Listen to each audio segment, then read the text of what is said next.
Good. Okay. Well, welcome. Thank you for coming. I know this is the most interesting use of your lunch hour, coming to talk about the budgets, which are always so fascinating. I'm sorry, numbers are boring. I try. Sometimes I try to throw in jokes and they're not funny, and so it doesn't work. I'll do the best I can to make the next hour interesting. I do have a lot of slides, probably a whole hour to fill up. I'll try not to. Somebody throw something at me if I'm talking about something for too long, because I do get nerdy and excited about talking about our budgets. All right. Yeah, you have to turn your sound off if you're watching me on there. Okay, so welcome. Thank you for coming to our budget forum. This is going to be a little bit of a different format than I've done in the past. I'm going to try to talk more forward thinking into the future instead of reviewing old historical numbers that aren't too terribly interesting to people. Talk about where we're at in the process with the budget development, where we've been, where we're going, all those good things.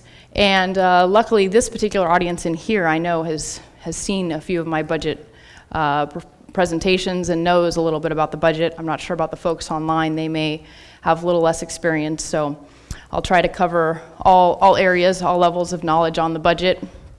Today we're going to talk primarily about the unrestricted general fund. That's our main budget where most of our expenses come from. As many of you know, we have a lot of grants, a lot of categorical funds, a lot of restricted funds, and we won't go into detail about those today, but if you do have any questions about them, feel free to ask me and I'll try to answer the best I can. So all those budgets are in the process of being developed as well. Oh, here's my little agenda. I'm going to give some history of where we've been to bring us into context as we talk about our budget. Talk about the May revise, assumptions, go into some details on the numbers.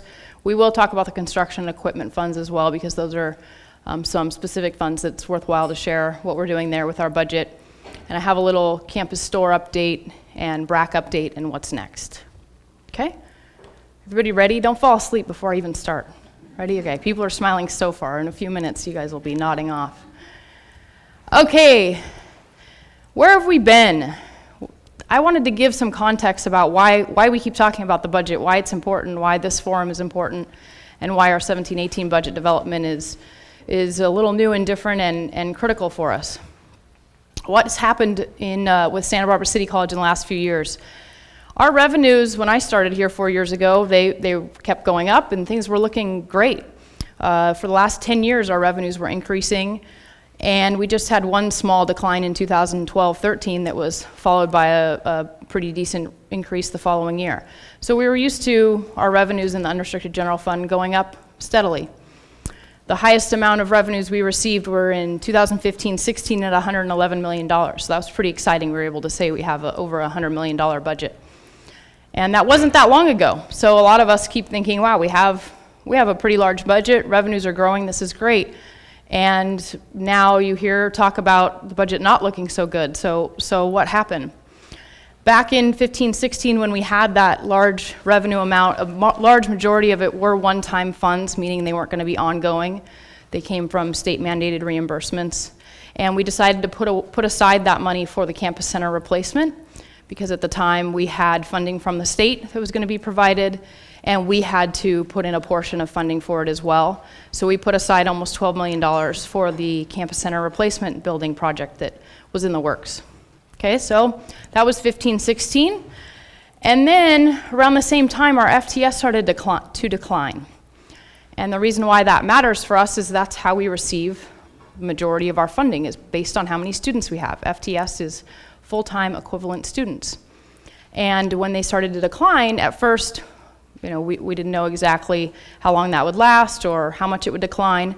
But when the revenues decline in 1 year, the state apportionments don't change until the following year. And if it's your first year, they provide a year of stability where they allow you to have the same revenue as the year before. So it takes a couple years of declines before the revenues come in lower for us here at the district. So in 15-16, our FTS started to decline, but it didn't impact us much on the revenue side. But then again in 16-17, they've continued to decline. And that's why now we're seeing our revenues coming in lower than we're used to for many years, and we're having to make adjustments to handle that. And it's also why we have a deficit budget, meaning our budget is not in balance. We have revenues, we have expenditures, and if the revenues don't equal the expenditures, or the revenues are less than the expenditures, like what is happening now, we have a budgeted deficit, or deficit spending. Okay, any questions about that? No? Okay, good. All right. So other things that occurred in the last few years is we did try to pass a bond back in November of 2014, because many of our buildings here could use some remodels or rebuilding, and unfortunately that bond didn't pass. So it's just a part of our story over the last few years. And then last year in October of 2016, the campus center building that we were going to replace, we received the bids for that, and unfortunately the bids came in at $7 million higher than our projected expenditures for that project. And with this dynamic where our FTS is coming down, our revenues are coming down, this project's come in at $7 million higher than we had planned, the decision was to reject that bid and not do the project. So that's where we're at with the campus center project. But that $11 million or $12 million is still sitting in a fund reserved for the campus center. So that hasn't gone anywhere. That was our money to set aside, and we've left it there for now, thinking that, you know, we still need to do that project. We're just not sure when we're going to do it or how we're going to do it at this point. Okay? All right. So as we started getting concerned about the FTS declines and where our revenues were going to be in the future, we worked on 5-year budget projections over the last year. We've been working on them now. And every iteration is a little different, because as time moves on, we learn new things, new facts come along, new budget numbers come in from the state, new FTS calculations come up as semesters come to a close. And so those deficit numbers that are provided in the multi-year projections do change. So don't get thrown off when you hear that the deficit was one number, 6 months ago, and today the number is different. That does happen. That's intentional. We are trying to always forecast better and better. So that's why looking at the budgets today is very important, because we need to understand what our deficit is projected to be at in the future and how we're going to deal with this deficit. We can't just continue to have a deficit. And I'll go into more details about that when we get into some of the numbers on our ending fund balances. So one of the first solutions we've had to deal with our deficit is to offer a supplemental early retirement plan for folks that have had a certain number of years of service and are near the age of retirement. And it was quite successful. We have a lot of people retiring. Actually, everybody here knows we all went to the retirement party. 71 folks retiring, not all specifically because of the SERP, but a large group are retiring because of the SERP, and it's going to save us about $8.6 million over the next 5 years. So that is a good step in the right direction and will help us. But for those of us left here, we have a lot to learn and a lot of history leaving. So we have a new time ahead of us starting July 1. It's gonna feel like a different place here, but it'll be a good experience. We'll make it through it and continue on. Okay, so where we're at right now. Those of you not as familiar with the budget development process as some of us, luckily for you, you don't have to sit through all of the different meetings where I present the same budget numbers over and over again over the last few months. But right now, we're near the end of the tentative budget development process, meaning we've been working on the tentative budget since about March, presented it to the board and CPC and various groups many times, and there's been many iterations as we've gone, and it'll continue to change before the board meeting on June 22nd, when it will be presented and approved. Then, in the summer, between June 22nd and September 14th, we have to finalize the budget for budget adoption by the board in September. So that's the way the budget development process works for 17-18.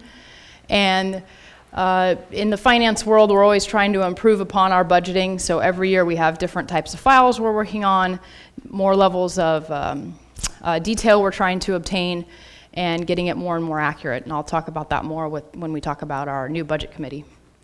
So that's where we're at right now in the budget development process, and it puts us, I'll talk about this slide on the May revise. So the governor provides us our budget information in January, the first look at the budget for the following year, and then we patiently wait until May when he provides the revise, the updated information on what the budget's going to look like for 17-18.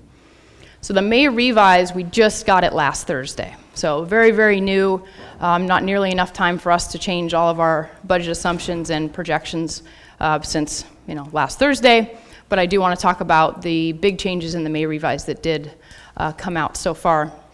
There's not a lot. Sometimes there's 10 items that need to be reviewed when the May revise comes. But for this May revise, there's really just 3 important pieces that impact Santa Barbara City College. That's the COLA. It went up a little bit from the January budget to 1.56%. So that's good news. And a base apportionment increase. That's important for us because it's not specifically tied to FTES or our amount of FTES. It's tied to our base funding. And we make up about 1.16% of the California Community College funding amounts. So we get about $2 million from that. That's very good news for us, and usually at this point, the May revise, when that comes out, we build it into the budget and move forward. So that's what we're doing right now, but as you see from the slide, we have a asterisk there. There has been a caution issued by the California Community College League, and it's because it's kind of an unusual dynamic where the governor has offered to provide this additional funding, but it's above the Prop 98 guarantee that they are required to provide to K through 14. So the thoughts are that it's possible that in the legislative process, a lot of different groups are going to say, hey, I need that for my program, or we need that for K through 12 and not for community colleges. So there's some concern that we won't get the full $2 million. We're leaving it in the budget for now until we hear more, since this is brand new news from last week. But that's the buzz among CBOs at community colleges right now, is why did they offer it in that way? Okay, and the last piece that impacts us is deferred maintenance and instructional equipment. We receive a block grant, usually, not every year, but usually specific to those 2 funding needs. And they offered an increase, the governor offered an increase, but he said, well, we'll give you an increase, but we're not going to give it to you until the second half of 18-19. So that's not really helpful, because that doesn't give us the money in 17-18 when we need it. We were really hoping for some of that money to continue to work on deferred maintenance across the college, and we won't get it until 18-19, so we can't build it into the 17-18 budget. Okay? I already feel like I've been talking too fast and for too long, and it's only been 6 minutes. My God. Okay. So the 17-18 tentative budget assumptions, again, just the unrestricted general fund. I tried to shorten this a little bit. It's not the full long list, at least not on the expense side. Some of these we've already talked about, so I can go pretty quickly. Of course, in our revenue assumptions, we had to build in the reduction in the FTES. We also have reductions occurring in non-resident. Our international out-of-state enrollments are down as well at a little bit differing amounts than the resident credit and non-credit. We know about the COLA of 1.56%, but because we just got the numbers last week, we don't have the exact numbers built into all these details quite yet, but we have it on there. We do have built in that $2 million increase we talked about. One we haven't talked about is the Prop 30 funding that we've been receiving for a while. A portion of it does sunset, or did sunset, at 12/31/16, so that reduces some of our revenue that we're used to receiving. And these others we've already talked about are the very small things that are going to remain flat. I'll continue on. Any questions about revenues? No? Okay. Okay. So I wanted to put up some slides about FTES. In the past I've had, maybe one. I have a little bit more this time, but with our, oh, Jack. Hold on, Jack. You got to talk into the mic. Jack is our resident expert, as everyone knows, so I'm sure. On YouTube. Yeah, it's worth it, Jack. Yeah. It's worth it. It's worth it. I have to share the show with you now. Yeah, take as long as you want. You can sing. You could have my mic if you want. You want to have an audience, you don't want to have me sing. On the prior slide, on the lottery, if lottery is based on, our allocation is based on FTS, and our base is lower, are you anticipating the state has more lottery funds to offset that, our lower base? Good question, Jack. The lottery funding, we receive about $480,000 a year, and it is true that that will most likely come down because of our FTS decline. It's such a small change that sometimes we just don't go into the details of changing those types of numbers every time we do a budget reiteration. We'll probably wait until the end of the year when our year's closed out, we know exactly where we're going to land, and do it for the final budget, Jack. It'll be a small decline, but you're right. Next time, a dance, Jack. Come on now. That was a very dry question. Okay, so FTES information. Again, I wanted to put this up here because we do have so many things happening with our FTS. Before we were growing or staying stable, and it just wasn't such a hot ticket as it is right now. So it's something I really want to make sure everyone understands. I have 2 slides. This first one explains the variance between 15-16 and our projected 16-17. That's important to understand because that's how we'll be getting our funding for next year. It's always a year behind, right? So this is, we have updated numbers from April 4th that are a little bit better, more like a 7% change on the credit, resident, and non-credit. But it's very similar to this. So just keep that in mind. Go to the next one. So here's our projected or budget assumptions on FTES for 17-18. Now, like I just mentioned, this where's my pointer here? There we go. This top section, changes here will not impact our 17-18 budget year or the revenues for that year because that comes the following year. But the reason why this slide is still important or this information is important, these numbers impact us real time when it's happening. Those folks have different fees they have to pay, and when they come and they pay their units, we get that revenue immediately. It doesn't funnel through the state apportionment. So these assumptions we've built in declines of 5% out of state and 15% international do impact our revenues for next year. Okay? All right. And after looking at too many numbers, I thought we need something kind of pretty to look at. So I put up some colors for us. It's just interesting to understand our breakdown of our FTES. 81% is resident credit, about 4% non-credit, 6% out-of-state, and 9% international. With the assumptions we have right now or projections, there's not a huge change between 16-17 and 17-18. We just have a little bit of a change in our mix with international declining and non-credit increasing. Okay? And the non-credit increasing is a part of our plan long-term going forward. That should increase further. I have some numbers at the very end of the presentation about that. Okay, back to more budget numbers. So our expenditure assumptions. This is just a very high-level list of assumptions that we have. There's a lot of other ones in there, but it's too much to include here. So again, the COLA that came in the May revise, we don't have it built in here yet, but we know we need to. We'll be working on that for the June 22nd presentation. We have our hourly salary and benefits basically flat. I said decrease slightly because it is a small decrease, but flat right now. And hourly it's a large part of our budget. About over $2 million we have budgeted for hourly expenditures. So it's something that when we started building the budget, we were really focused on trying to decrease that, just like we've decreased our staff and faculty costs.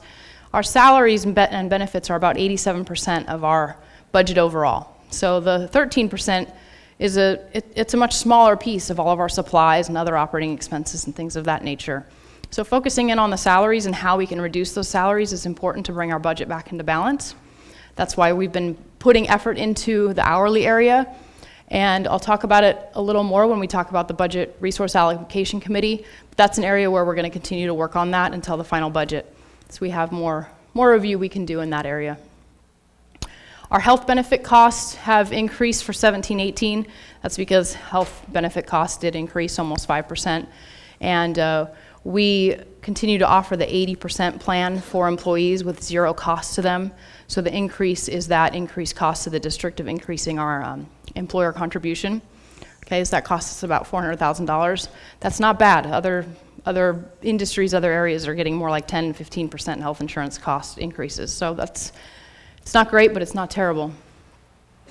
The other big ones to talk about are PERS and STIRS. We've been talking about this now for a few years because PERS and STIRS continues to increase the employer contribution rate that is set upon us. And those rate increases are just very difficult for any entity. All of the government agencies have this problem, any of us to bear. And that's a big reason why the state governor did provide us with the base allocation increase of the $2 million that we talked about earlier in the May revise. That's to help offset those PERS and STIRS increases. And they're large. When we first looked at the projections for those increases a few years ago, it was going to cost the district almost $1 million a year for the next 5 years. Luckily, it's come down a little bit because we have less staff with the SERP happening and all the retirements, and the rates increases are not quite as terrible as they thought they were going to be, but it's going to continue to cost us a lot of money every year ongoing. The last projection went out into 21, 22. So it's something we're going to keep talking about it every year for a while until those either flatten out or they make a different change to that process. Okay. So normally I do one big slide that's really got a lot of little tiny numbers. So I'm trying to break it apart so folks on YouTube can see these numbers. So we're going to look at the revenues, the expenses, and the transfers. I'm going to try to go through them quickly because really in the assumptions we just talked about a lot of them. So this is just the revenue piece. This is showing us the comparison of the 16-17 adjusted budget and the 17-18 tentative budget. So you see the reduction in revenues. That's primarily because of our enrollment decline and our apportionment coming down, okay? We do have the $2 million increase in the base apportionment and some changes in the way the funding comes in, more in property tax and less in apportionment. That actually ends up balancing out the way our total computational revenue comes in from the state. Okay, I'm going to keep going because we've got plenty of other things that are a little more fun to talk about than numbers to look at. Okay, this is the expense piece. So I'm going to flip back and forth a little bit, but that's intentional. So we've got 90 million in revenue coming in and 94 million budgeted to go out, okay? That's where our deficit comes in because we have less in revenues than expenditures. And we had the same thing in 16-17, 98, 95. Okay, so we're operating on a deficit this year as well. Okay. This next slide has tons and tons of information. It just explains the $1.4 million difference here. And we've been through a lot of it. The SERP is going to save us money. We're going to be reducing the budget in the adjunct and overload areas. That's because we'll be offering less classes because we have less students. It's just a part of the process. And we have increases in STIRS and PERS like we talked about, health insurance, our SERP payments to Keenan. Okay, here's one worth talking about that we haven't talked about so far. So the lottery fund. The lottery fund is a restricted fund that we have had a specific process in the past on how those items are spent and what gets spent out of there. It's very specific to instructional supplies. But this year, through the BRAC committee, we've created a new process, and knowing that we have this budget deficit we're dealing with within the unrestricted general fund, we have moved quite a large chunk, $500,000 worth of instructional supplies, over to the lottery fund. So this is important for anyone who's listening who has a budget, is a budget owner, and has instructional supplies in your budget. When you go to spend it in 17-18, make sure you know it's a different fund number. Same org, same account number you're used to, but 12124 instead of the 11,000. We're going to provide some training and information for people on that, but that really impacts hundreds of departments across our college. So accounting will try our best we can to teach people how to code your instructional supplies for next year. So any friends you have who you know aren't listening right now, please share with department chairs and faculty that instructional supplies next year, your budget's in a different spot. Funding, the amount of money is still there, no change to the dollar amount of the budgets. Okay, so this is kind of the end of those last two slides. Normally, again, this is all together. I'm gonna flip really quick, so everybody watch, so you can see. Okay, 90 million revenue, 94 million in expense. Here's the 3 million deficit before we have any transfers. You can see in these last current year and prior year, We actually didn't have a deficit in our revenues and expenses. We ended up having a deficit after our transfers. So we'll talk about the transfers next. This is the last piece. And here, this $3.6 million is where we're at for our deficit for 17-18 at this time. It will definitely change again between now and the final budget, but this is very close to where we'll be based on the information we have right now. Okay, so transfers. I believe my next slide's on transfers. Yeah. I have a lot of years up here on transfers because it was back in 13-14 when we had sort of a stagnant year for transfers.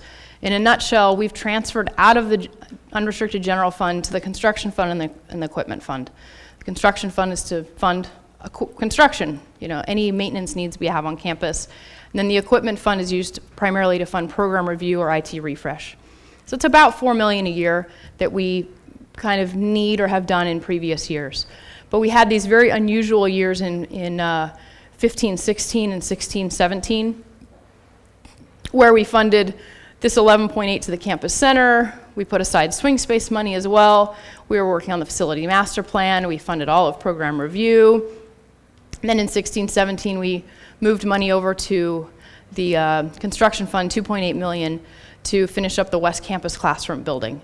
That is bond funded, and we needed a little bit of additional money to cover the remainder of the costs of that building. Okay, so 17-18, where we're trying to get to, we have really the minimum amount of transfers to maintain the basic college operations. Knowing we have that deficit, there just isn't additional money available to fund things like program review or any major maintenance projects. We have just this $615,000 for construction. That's to do any emergency repairs we need to do if the plumbing goes out or a roof leaks and needs to be repaired immediately throughout the year. We do have money set aside for that. And then $200,000 to fund the Children's Center, which has been ongoing for, many, many years to allow them to operate, because they do operate in a deficit every year, and the college supports that program. Okay? Is everybody awake? I know. It's interesting to me, but I know it's not interesting to anyone else. We're getting there. We're doing good. We'll have time at the end for questions and songs and dances, and everyone can come up and take their chance to be on YouTube. I'm sure that's important. Okay. I wanted to do a slide on the construction fund, and I tried to do something new for Kenley. Oh, he left. I pointed him out, and he left.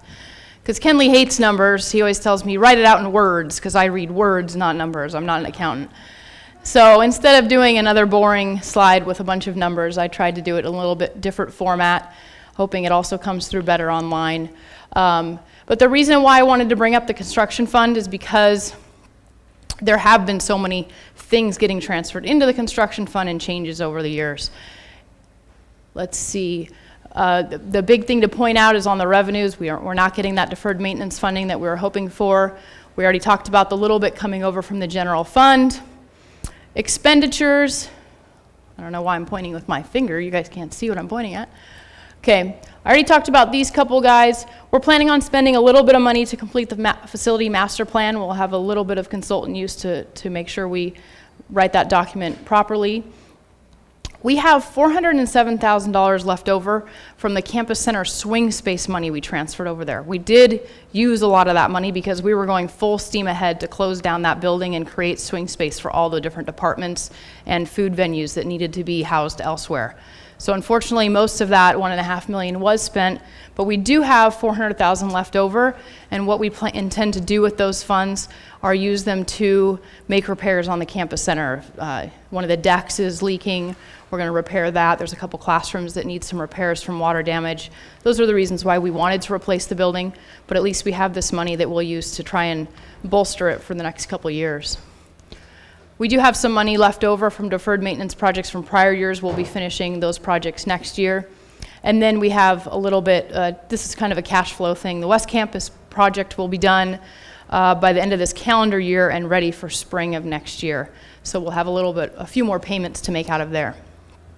Okay, so the construction fund has three kind of buckets in the ending fund balances. I mentioned this earlier.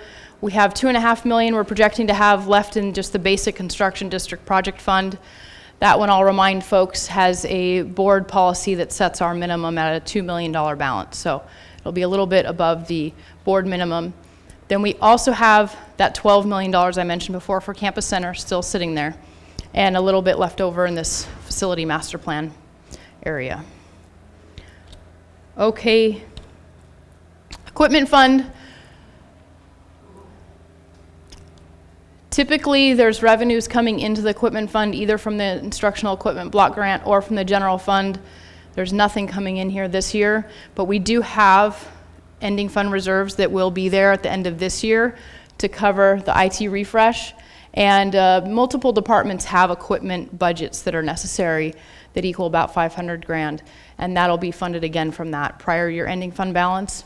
And it puts us right above the $1.5 million reserve that we need to have in that fund. Something new that was just approved, another thing please share with all your friends, that for the program review items, when that item is approved, you have that year to spend it, and you also have an additional 2 years of carryover to spend it. What has been happening traditionally is people, when they need the money, they spend it, right? If you requested money in an item, you're gonna go spend the money. But we've been carrying over those items for an additional 2 years, and that makes it very hard to budget because we don't know who's gonna actually come back a year or 2 years later and purchase those items. So with the budget situation we're in now, in CPC we agreed, let's not carry over any items anymore. It's making it very difficult for us to project our needs in this fund, and was gonna make it very hard for us to know if we would even have money for these very critical needs like IT refresh. So for next year, any old program review items, that funding will be gone. We do have an exception process because that's important to have.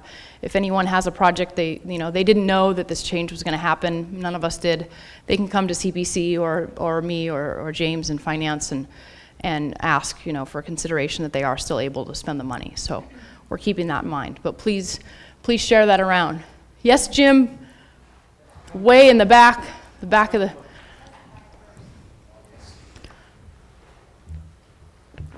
Hi. Okay, so I have a question about that specifically. As projects go through program review and they ended up needing IT resources, oftentimes we have other projects in our queue ahead of that we might not be able to get to it within that year, and oftentimes we have to say, okay, well, you've got 3 years and we'll get to it in year 2. Right. I can see a situation where we're going to be coming to you with a lot of exceptions. So is that the process, is when we have those projects that get approved through program review and then they need more time from IT that we're going to be needing to, and is that IT's responsibility to come to you for the exceptions? Or that's the person who requested the item in program review. They know why they need the project more than IT would. But that's a great example of one of those exceptions. We are expecting those types of exceptions. Okay. Definitely, that's a perfect example. Okay, perfect thank example. you. Yeah, come to James and I first, and if it's such a large dollar amount we feel it's necessary to go to CPC, we'll go to CPC for you for it. Okay. Yeah, we have the same situation in other areas where the work just couldn't get done for various reasons. Okay, reserves, one of our favorite topics. All right, we've been talking a lot about the deficit and that we have a deficit. And I'm sure all of you have your own personal budgets, right? You make $100 and you spend $120. Where'd the other $20 come from? Well, the district is not any different than any one of us are. The money has to come from somewhere else. It has to come from your savings account, right? So that's what's been happening for us. Every year that we deficit spend, our money comes out of our savings account or our reserves, okay? So our reserve balances here, or this bottom line, you can see they're declining each year because we're deficit spending, okay? The reason for all the detail in this slide is it describes what our reserves are made up of. We have a very clear board policy that tells us that we need to have the 5% state mandated amount of our expenditures in the reserves. That's common. Every community college has that 5%. But we have decided that we also want to put in our reserve the bank TLUs, and if there's any deferrals from general apportionment, which there haven't been for a while, that amount, and an additional 15% of our expenditures in reserves. So our minimum reserves are about 21% of our total expenditures. When we had a $100 million budget, that was very easy to explain. So if you have a $100 million expense budget, you have to have $21.6 million in reserves per our board policy, okay? This last piece right here is just the difference between our actual reserve balance and our minimum required. So we call it the undesignated balance. And that's the amount you also see declining each year. So if we continue to deficit spend, eventually we're going to run out of undesignated funds in the reserves and have to be looking at our minimum balance reserves, okay? So that's why we're very focused right now on bringing our budget into balance, because we don't want to be deficit spending at all or any further into the future, because we need to maintain that minimum balance of $20 million. Let me go to the next slide. I'll keep talking about just some examples and things people talk about. So this is just another way to look at that information. This yellow or gold line, that's our minimum fund balance, right at $20 million. The blue is our general fund, okay? So you can see where our balances have been at over the last few years, but we have been declining since 14-15.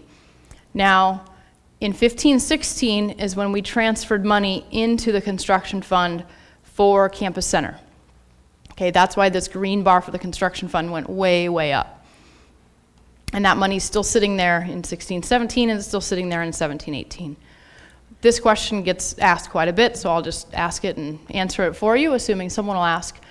We have that $12 million sitting in the Campus Center construction fund, and then again next year, why don't we just move that into the general fund so that we have a lot more over our minimum fund balance? We could do that. It's as simple as an accounting entry, but we're just not interested in doing that right now. We know that we need to replace that building. We want to have a good faith effort that we're putting aside money to do that project when everything works out and we're able to do that. So it's important for us to keep that money in there. But let's say we did, right? Let's say we transferred that $12 million over into the general fund because we continue to deficit spend and we need the money. You know, okay, that would give us money in there, but it doesn't solve our problem. It's one-time money, right? You have your savings account with $100 in it. Once you've spent your savings account, the money's gone. It doesn't come back. There's no extra way to get money into these. So even if we have more money there, if we continue to deficit spend, we're going to have a problem because we're going to run out of money at some point. That's why you have to have your budget in balance. Just think of what it's like for you at home. You know, you can only use a credit card so many times before your credit card's maxed out. It's the same kind of thing. Any questions about this one? I'm trying to think if there was anything else I wanted to say. Yeah, come on down to the microphone though, please. I know, I'm sorry. You want to be on YouTube, right? It's worth it. You can tell all your friends you were on YouTube today. Is that minimum that's 21 million or so? 20.3. Is that minimum the board's minimum? There's a state required minimum that's not as high, right? Right. Let me go back. Good question. So the state required minimum is just this 5%, a little less than $5 million. The board has added the bank TLUs and the additional 15% on top. So that is correct. And our board policy does have us at a bit higher of a reserve policy, or I'm sorry, a reserve balance than many other colleges. Back when we were at 34%, we were in the top 5 schools for the largest reserve balances. You know, that's great, but it is unusual. There's some schools that hover right at the 5%. Most are in the 12% range, okay? But we are coming down, so. I don't know if our board member who's here wants to speak to that. No? Okay. He doesn't want to be on YouTube. He's on YouTube enough for hours and hours and hours in the evening. I know. Okay, let me think if there's anything else I wanted to say before we switch gears a little bit. Oh, I'm glad we got time. Hopefully I won't take up your whole hour. Okay. I wanted to use this opportunity, just because we're all here, to talk very briefly about the campus store, because anyone who's here knows there's things going on with the campus store. So I wanted to share quickly what has gone on there. We did where's Mr. Miller? He's hiding behind James. Mr. Miller, our director of the campus store and also interim director of food service, doing 2 jobs, has completed the remodel for the campus store. This is very exciting. It's something that I believe has been in the works in the director of the bookstore's mind for many, many years, way before Paul and I started working here. It's something they'd been planning on doing. They really wanted to enhance the look and feel and the flow of the store, but also bring the store up to the current building codes that were required. So it has been in the works for a long time. It wasn't something that just got planned last year and we quickly did the remodel. It had been planned for many, many years. In fact, they'd been squirreling away as much as they could out of their revenues for many years to save the money on their own to do the remodel. See, the campus store is unlike the unrestricted general fund. They are an enterprise fund. They're separate. They're a little different. So sometimes it gets a little hard to explain to folks why their financials or their P&L looks different than the unrestricted general fund and why their reserves look different, which I'm going to do a little accounting lesson next. I know you guys are going to be thrilled about that, on how that works. But basically the project is coming in at about $3.4 million, just a little over the $3 million they had set aside, but within the budget. They did borrow money from the district just to help with cash flow needs during the year, and they'll be paying that back very, very shortly. And now everyone needs to go to the store. Yesterday was the first big customer appreciation day, now that it's summer, so a little bit off timing, but we did the best we could. So please go visit the store. It's open, and check out the Starbucks. Anybody who likes Starbucks coffee, we now have Starbucks on campus coming from out of the campus bookstore. So please swing by there and drink it. I don't drink coffee, so I don't appreciate it as much as I should.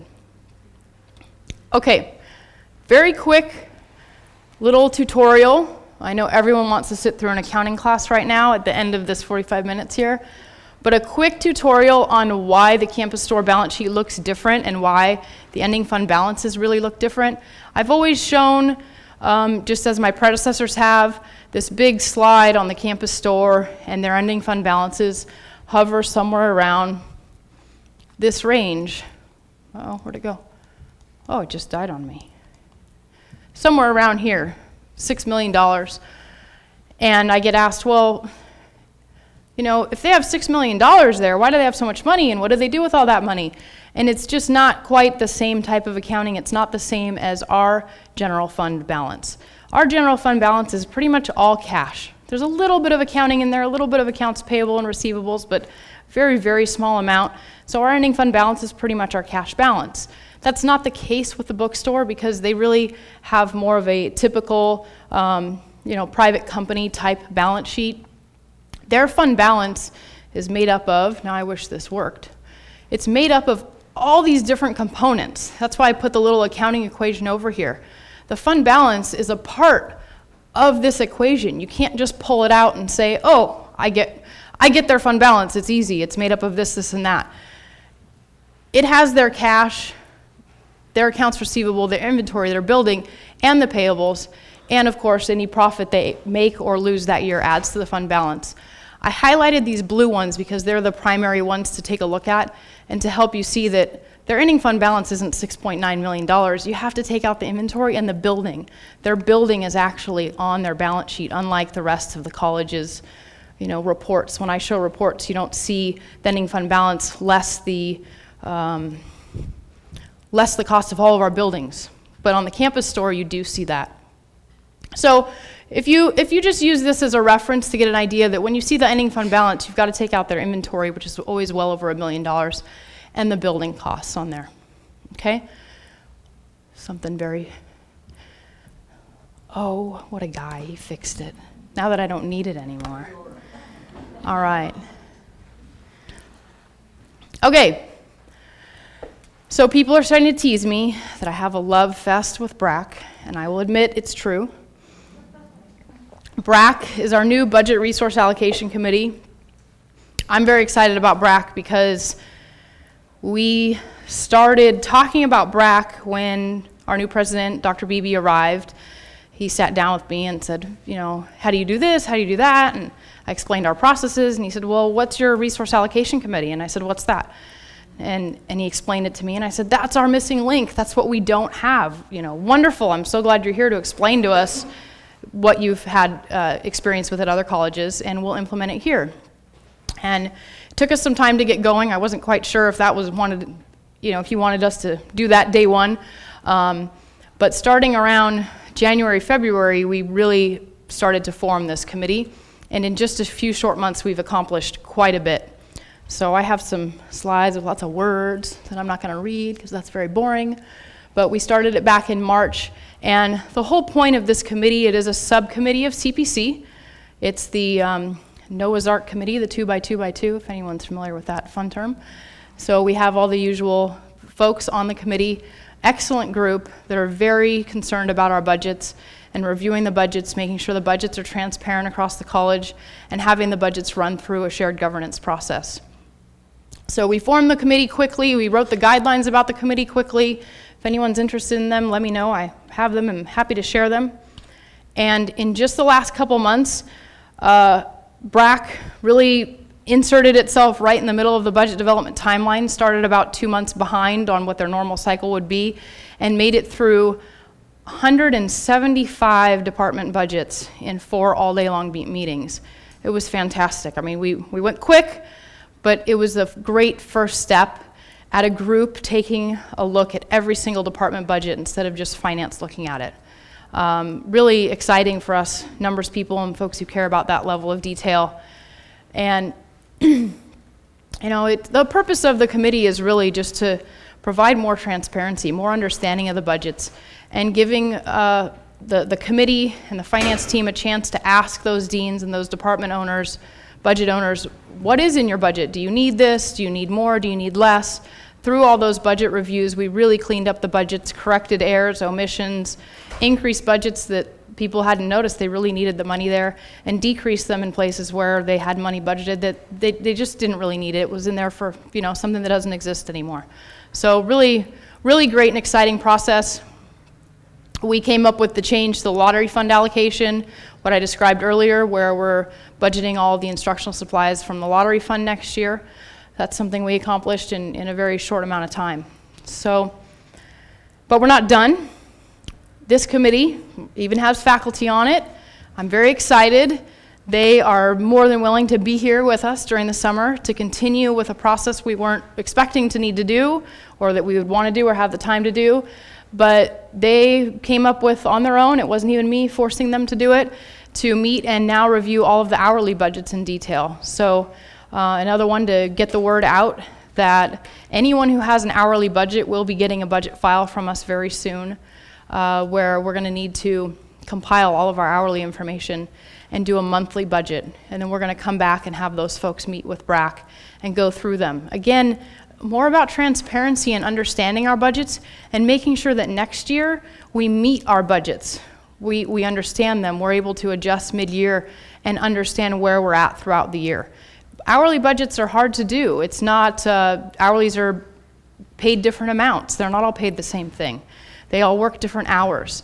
So we're trying to build tools that we can provide to folks who have hourlies and review budgets and help them understand their budgets and where they're at throughout the middle of the year, so they don't just end the year and realize, oh, I'm way below or I'm way over. I can repeat it, Orrin. What is the hourly budget? Sure, good question. So, okay, we have, out of all of our salaries, we have our full-time classified staff, we have our full-time instructors, we have our adjunct instructors, overload, things of that nature. We also have hourly staff and students. So those are our short-term, seasonal workers. Think student workers. That's kind of the best description I can give. But folks who work less than 19 hours a week and assist departments in various areas. Tutors is a large group of them. That's a large piece of that budget.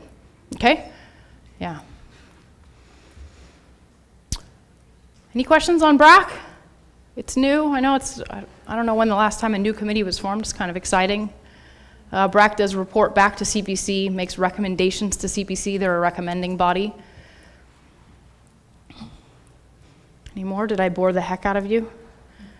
Let's see. One last slide, I swear this is it. Just a little wrap up to explain what's happening next. Some of this I've already explained, tentative budget being approved and then the final budget. I threw in something that, with the FTS, since I gave so many details on FTS earlier, I wanted to put in here what Dr. Jarrell's shared with me about kind of our optimal college size and where we're looking to go with our FTS, with a projected goal of doing this by year 2021. So just to give you an idea, and then what the breakdown looks like of what those numbers look like. So 15,000 FTS. Oh, and I gave everybody the quick facts to share with all your friends and family, and I'll do a quick little explanation. This is a tough thing about working at Santa Barbara City College. Please explain this to people because people don't understand. When you look at the quick facts, it has the students served and it's the head count. And you'll notice these numbers really don't make any sense when you compare them to my numbers, right? So mine are always FTS. Budget numbers are always in FTS because that's how the funding is calculated to us. The community members more talk about people. They don't know what FTS is. So these quick facts are just head count, number of students.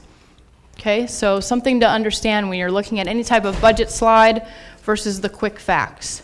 They don't line up exactly, okay? And that's because one person could go to school part-time. Mine is calculating out what a full-time equivalent student would be. Yeah, could be 3 heads, yeah. So the number of people could be much higher than our actual FTS. Okay? All right. So I was working on this presentation with our EVP, Dr. Jarrell, yesterday, and we're talking about how important it is for all of us to work on bringing the budgets in line. It does impact everyone. All of us can help save money, come up with new ways to cut costs in areas. You see something that's not very efficient, bring it up to your supervisor. Let's make those changes because we can all make an impact on where we're at with our budget. But Dr. Jarrell, he has a plan. I noticed the other day he hasn't been shaving. So I said, when are you going to shave again? And he said, I'm not going to shave until our budget is in balance. And I said, that's great. That's perfect. So I told him, I said, the problem is you're going to look like this really soon. Okay? And now I'm trying to convince them that when the budget does come into balance, that they all have to shave all the way, but I don't know. I tried to talk Dr. Beebe into it this morning. He said, no, I'm not shaving, but it'll be worth it. And I got so excited about that slide, I skipped a slide just because it just fits so well. This is a quick takeaway for everyone. When I have people's attention, I want to do a little bit of training. If you're a budget owner and you don't know these things, tell us, contact Fiscal Services. You need to know what your department or org number is. If you don't even know what I'm talking about, then call Fiscal Services because you do have a budget. If someone handed you a spreadsheet when you started working here 20 years ago and said, this is your budget, call Fiscal Services because it's probably not your actual budget. We are working very hard to train everyone to know that your budget is in something called Simpler. Go ahead, Robert. Is there, or